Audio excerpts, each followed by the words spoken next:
Hello, ladies and gentlemen. Welcome to part 7 of Kentucky Route Zero, where we are about to start Act 3.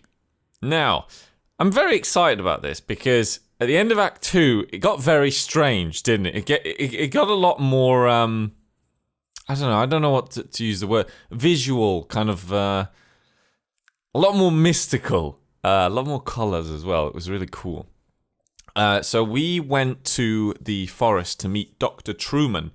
We went with Ezra, who's, well, a bird, I'd say. Yeah, but sort of a human. So we went to see Dr. Truman, and he, helped us out with some neuronal. Neuronal. Let's call it that. Anyway, let's start Act 3. Let's stop blabbing and see what this game's got to offer. I'm kind of upset because obviously this is the last act for a while. But there will be, of course, when Act 4 comes out, I'll be recording that straight away. Let's be hyped.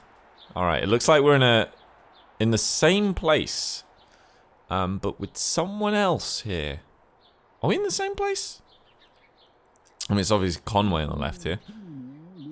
83 and sunny now. Looks like it's gonna get up to about 101 by late afternoon in Louisville and 103 in E-Town. Not a cloud in sight, so get out those parasols. Haha. Don't know why he's British, but he is. Major accident just ahead of the Bardstown exit, so if you're headed to work on 31, you're late, my friend. Haha. Laughs a lot. Oh, it's Lisette. Oh my god. Okay. So, Lisette is Conway's either employer or wife. And they work together in the same company. I think it's his wife, actually. I think this was in an earlier episode. He mentioned that he works, it's like a family business or something. I don't know. Sugar? Just a little. I forgot how you take your coffee. I'm tired. So, she forgot how I take my coffee. We're obviously a couple. I, heard you yelling. Bad dreams? We were up on a roof. Ira and I, and Charlie, eating a light supper. I was drinking sweet tea, Charlie was reading, we were surrounded by other houses, closely packed, huge sidewalks. It must have been what's that word? A subdivision? That's it, I'm sure. Below us, a group of people were gathered, standing quietly. A man was reading from a book. I asked Ira about the weather. Would it rain on Tuesday, or when would the sunset? Something like that. He wouldn't answer me. Charlie stood up, and Ira told him to watch his step, and then I remember... Well, I woke up before I could stop him. I always told him to test each tile with a heel first. If it's a heel, you can kick it back and still put your toe on something solid while the tile slips. I remember. Your lessons. He just wanted to study his, what's it called? Astronomy. That's it. How could I forget? It wasn't his fault. It wasn't anyone's fault, Conway. That's what we mean when we say it's... an accident? Sure. Well, we have a mail order delivery today. Might be a long drive. I hope the truck can hold up. They sent it in by mail? Maybe just a shut-in. I don't recognize the address. The order is all, I'm sure we can fill it. I think they're talking about the package for Dogwood Drive here. Guess that'll be the last. I guess it will be. The last act of Lisette's Antiques. The, what's the word? Finale? Maybe. No, that's not the word. I just need to think a bit. More coffee or something, or I've had too much. It'll come to you. Maybe. I'm not sure anymore. It seems inevitable there'll be It seems inevitable that there will start to be words that I lose. What?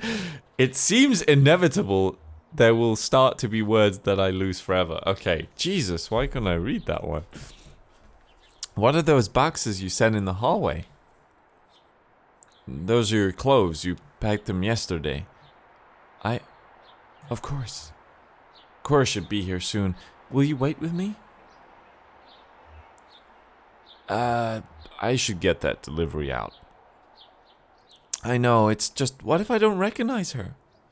Okay, so Lisette obviously has, oh god, I've forgotten the name of it. Nope, don't know it. There's a disease where you forget things. It's often described as forgetting, it's like your life is a book and pages just start being ripped out of it. Randomly, you start forget. I'm sure it'll come to me. You know how ironic this moment is right now? I don't just, oh, okay, You know your own sister. I hope so. These days it's going faster than I thought. You'll be okay. She'll take care of you now. There's your traffic and weather on the 5s. That's every 10 minutes, brought to you by the Consolidated Power Company. Stick around for Old Kentucky Home with Kate, helping you turn your humble home into a mansion after this. I think I fixed his accent there. Okay, so this was a memory of the beginning of Conway's journey before he set off to deliver the package to 5 Dogwood Drive.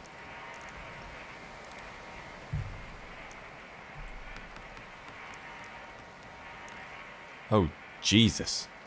What has he done to my leg? No. What has he actually done to my leg? Okay, this isn't a joke, guys. Why are you all staring? But that's only if you make a late payment on a follow-up visit. I think everything went well through here. That they'll only want to bill for, Oh, he's awake! How do you feel, old man? All fixed up? Truman says you might be a bit misty coming out of it, so... I was dreaming. That's unlikely. Neuronal is quite powerful. In fact, many patients report a sensation of lost time. Do you feel like you've lost time? I guess so. It's been about 2 hours. What have you been doing? We watched TV for a while, then Dr. Truman showed me some of the terms of this bill. It's kind of... you'll want to look over it yourself, I think. How about that leg? How's your leg feeling? Yeah, that's the important part. Conway shifts his leg a bit in the chair, testing it. Well? This isn't... What? It was the heat. The shingles were cracked in the sun and one of them slipped out under his feet. Now this isn't my leg. Not your... Of course it's your leg. It doesn't feel like it belongs to me anymore. I have encountered this reaction before, but it's not totally unheard of. I can read a paper about something like this last year. It can happen for a lot of reasons. Neurological, physiological, psychological, social. I'm sure it won't persist in your case. Your thoughts and feelings are probably still a bit nebulous from the neuronal. That's totally normal. It'll pass. I wouldn't recommend driving for at least another hour or two, regardless. Thank you, Doctor. Sure. Let's talk about a few things that you should be aware of. Recovery, rehabilitation, and side effects. I'm used to side effects. A few side effects, at least. There'll be side effects of neuronal TM mostly. The operation itself wasn't particularly remarkable. Typically, we see daydreaming, deja vu, pensiveness, fugue states, irregular perception of time. About 15% of patients report a generalized sensation of lateness. Don't know why he's British again. I really can't get the American accent from him. Nothing to be alarmed about, just keep it in mind. And he totally changed his voice since last episode, I know this. Best thing you can do is keep it clean and free of debris.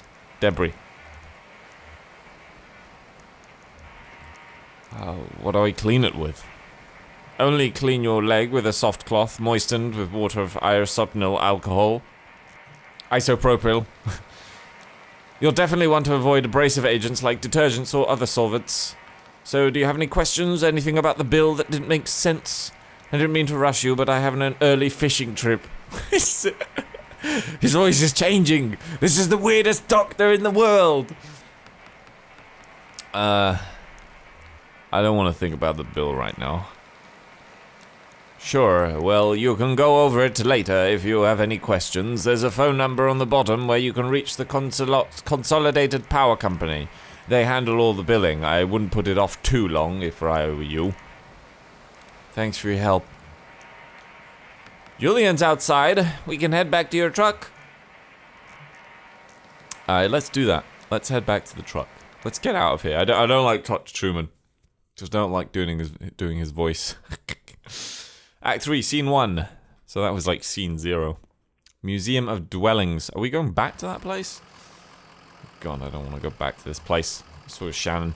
Oh my god, my leg! How are the drugs treating you? I feel a little distracted. I'm probably pretty tired too. I usually feel more tired after a late night nap. Hey, you ever take anything for that? Caffeine pills or... It's all or nothing for me. Oh, right. They probably tell you to steer clear of all that stuff, huh? Yeah, I guess you never know. My folks had a peculiar relationship with medicine. We almost never had a regular doctor or health insurance or anything like that. Our immigration stuff was a mess for most of my childhood, so we only qualified for state programs in small patches before something or other would get contested, and we learned just to pile on dentist appointments and stuff in those short windows. If a cut got infected or her migraines were too much to handle, Mum would walk to so-and-so and knew so-and-so, usually another minor, and end up with some pills. And instead of medical advice, every pill came with gossipy anecdotal warnings and superstitions, like all this lore that came with it. Like magic. Dangerous, mysterious. Ever run into any problems? Sure, yeah. Stuff would be expired or mislabeled. Mum was allergic to penicillin, and as it turned out, that was scary. And one time, in high school, Weaver got these pills to help her focus. She was so smart, but always going off in different directions, mind racing, like 5 conversations going in her head at once, and you're lucky if even one of them is with someone in the room, you know? So she had these pills, and they seemed to help. I was struggling in school too, failing my history class. She offered to share the pills, and... Did it help? At first, yeah, it helped a lot. I had a kind of a presence and clarity of purpose that I've never really had otherwise. I didn't want to stop taking them. One day, I was sitting on my bed, my notebook was open next to me on top of a textbook, and I was holding a pen in my hand. I remembered this moment from several years before. It came up so suddenly with such precision. I couldn't put it out of my mind. I felt like I had to stay with it until I'd recalled the whole thing perfectly. It was just a tiny nothing moment. My mum patching up the side of a bird cage, winding some spare wire around that frame to reinforce it. I was fixated on that image and that sound. The cage kind of bending and twanging as she worked on it, rapping and nodding, scraping copper against paint like bowing a rubber violin with a railroad tie. My parents came back from a triple shift and found me still sitting there on the edge of the bed, pen in hand, delirious with thirst, patching that birdcage with a 1,000-yard stare. Wow, Shannon. That was, that was a lot. I guess the rain stopped. There'll be earthworms all over this lot. Damn shame to be an earthworm in a rainstorm. I like how he talks to his dog. It's kind of cute. Oh wow, Conway is running again. He's a free man. Thank you, Conway. Thank you. I'm not walking like a sod anymore. What's going on up there? Can I... Museum visitors. 9 a.m., 5 p.m. every day of the year except Labor Day. Last admission is at 4 p.m. daily. Damn. Try the door. Oh, these are the guys from the beginning. I can't remember the name of the third guy. I think it was like Dan or Matthew. Nah, it wasn't. Are you folks lost? And then what? Ben, you're being very uptight right now. Emily, Ben, and Bob. It's Ben and Bob. Let's see if... So these are the guys that were right at the beginning of Act 1, playing the board game at the bottom of the Ekis Oils. And they don't talk to me. You're right, it's unlocked. I'm not sure it's finished in there, though. What's finished? Would it be better if it were finished? Can we be sure of that? This late, you'll wake someone up. Hush! I think I heard a voice. Maybe security guard? I didn't hear anything. We're just too late. Let's come back tomorrow. Can they hear? She heard me. She heard me. Alright, let's go in. If everything's shut down, it'll be pretty boring. Any of you folks know a diner or something around here? What? I said it'll be boring. No, we have flashlights. Look, if we visit by day, we see what they want us to see. If we visit by night, it's all up to us. Emily, Ben, and Bob argue about whether to enter the museum. So I guess it's going to say that again if I... Yeah. Bless me. Right, so I can't walk up the stairs for some odd reason. I can't... Where do we go? What's our notes? No notes. Can we talk to Ezra? Ezra, I'm bloody confused. Alright, actually, let's head this way. So that'll be Ezra's friend, probably. Which I've completely forgotten the name of. Where are we going? Hey, do you know what's weird? Oh, no, it won't. Oh, yeah, okay. If I stand like this... No, wait. If I just bring the camera... Here we go. Oh, the edge of here looks like the Kentucky Route Zero logo. Right there. That's cool. Wait, I'm Ezra all of a sudden. What? It's just... It's silently switched me from Ezra, from Conway to Ezra. Now it's back to Conway, isn't it? Am I going back to Conway? What the hell? This is so weird. This game hasn't got... It just keeps getting weirder, doesn't it? Okay, so now I'm controlling Ezra. Here we go. Oh, Flora. Oh my god, it's that little girl, isn't it? That was in the house at the museum. Are those people like your new family? They're actually kind of weird. I know. Too bad it's not raining anymore. Did you make that boat? I folded it out as some paper from the front desk. How far do you think it'll go?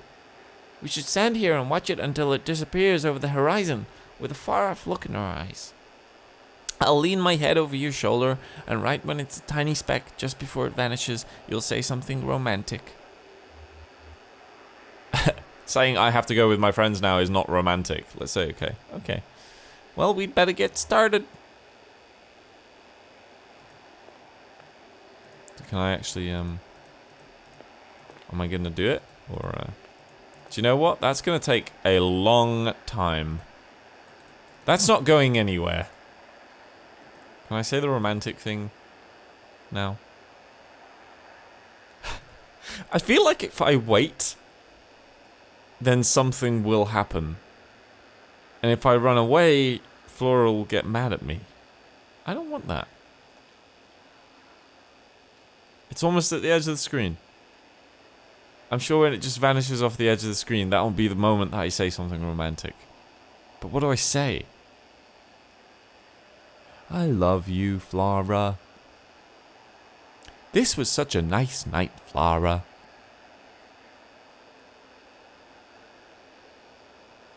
Okay, it's gone. Can we hug now? Flora? Flora. Alright, fine. Shit. Okay. So this is weird. I'm now on the edge of what seems to be something that's like a lake. Oh, look, it's the band. It's the car from the band that's been just playing randomly. So what if I walk over here? What do I find? Okay, I can't go that way. Shall I just go back to the car? I don't seem to be able to travel any further here, so maybe we just go back to the car. Which, is that a noise of?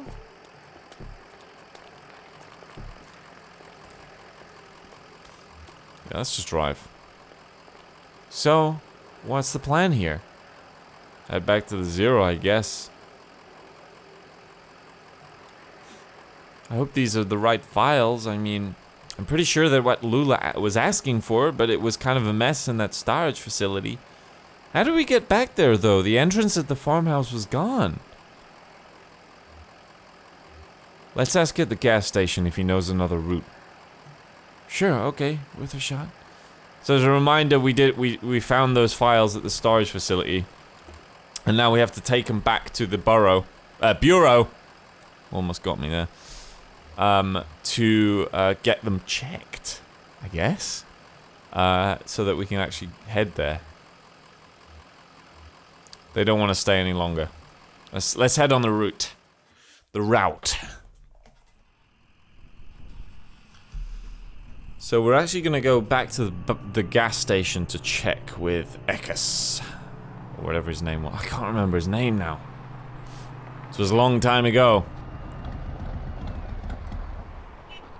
The truck's engine sputters and dies as Conway guides it carefully off the road next to a fallen tree. God damn it. Act 3, Scene 2. A tree.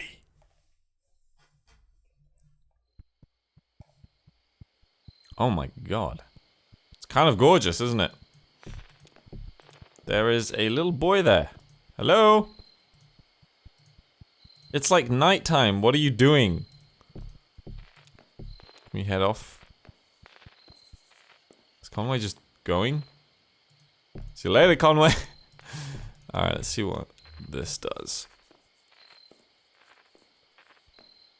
I love it. Look at the colors. Like, just... oh, it's so beautiful. Nothing to be done? Just won't start up again. Damn, you had this truck long? Ira bought it used a ways back. I wonder how old it was then. Do you... Wait, is this why you always leave your truck running? Just superstitious. Right. Any other quirks I should know about? Don't name dogs after loved ones. Huh. No Aunt Blue, I guess? Anyway, do you know this area? Anything around here that could give us a hand? Looks like a road crew's been out here. Hey, we should call someone. Do you know a good towing company? Yeah, Lucky Boot Collision and Towing. Here's their card. Lucky Boot. Alright, I'll give him a call. I hope we can get a signal out here. Shannon speaks into the large brick cell phone held up to her ear. Hi, hello. We've got an old, I want to say diesel, old truck just stalled out. Inaudible, irritable. Sure, it's late for me too. Your card says open 23 hours a day. Inaudible, accusatory. Well, isn't that convenient? Do you just put that on there for plausible deniability or what? Inaudible, apologetic. No, it's okay. We just need to get an auto shop and get this taken care of. Inaudible, concerned. Thanks for the offer, but we really just need a tow, is all. Pragmatic. Right, yeah, thanks. Okay, where are we? We're just off 65, just kind of pulled up by this tree that fell over. Specific. That's actually a pretty accurate description of it. Yeah, hanging over the power lines just like that. Did you see it go down? Assertive. Okay, whatever you need to do, how long do you think you'll be? Oh, what? Radio music. Hello? Great. Oh, it's Ezra on the bloody tree. It's not a boy. I think they're on the way. I think they're on the way. Guess we have some time to kill. Pretty grim place to be stuck. I wonder what happened to the tree, I mean. Maybe it was just old. You know what used to happen to old trees out in the forest? Wildfire would come through and clear them all out. It made room for new trees. But then people built houses, and we can't have fires going all the time, so we kept putting them out. And now we have all these old trees choking out the saplings, starving the young trees for resources, just clinging on to life until snap. And then some road crew comes by and blasts the stump with dynamite. I think I'll take a look at that radio of yours. Maybe I can get it going again. No point just standing around.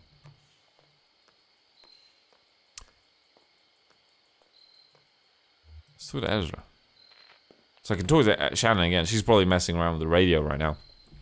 Are you bored? Sure, but I don't mind. Yeah, I don't mind either. Let's play a game. How about 20 questions? Okay. Ezra looks meaningfully at his shoes. Got it. Okay, guess. Okay, is it alive? No. Can I see it with my eye? Yes. Would I recognize it if I saw it? It would look like something you'd recognize, yeah? Yes. Did you make it yourself? We put it together, but we didn't make it, no. Alright, that's all your questions. What's your guess? Okay. Is it a nest? Yeah, a pretty small nest, like made for a small bird. It's empty and it's nighttime and it just rained. It fell out of the tree and now we're putting it back together. Then we'll take it apart again. I was all ready for those questions. Cute game. I kind of want to play that game again. That was actually kind of fun.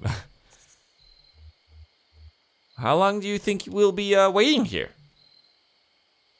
I don't mind. I have a lot to think about.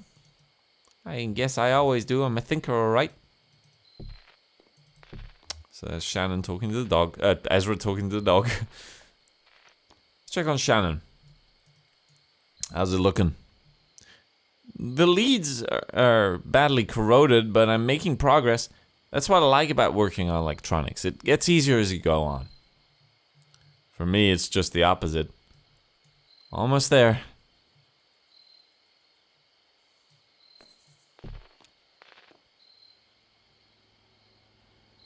Something's happening. I think they're arriving. What? Alright, ladies and gentlemen, I'm gonna end the video right here. Join me next time where we carry on with this ludicrous scene. Bye-bye!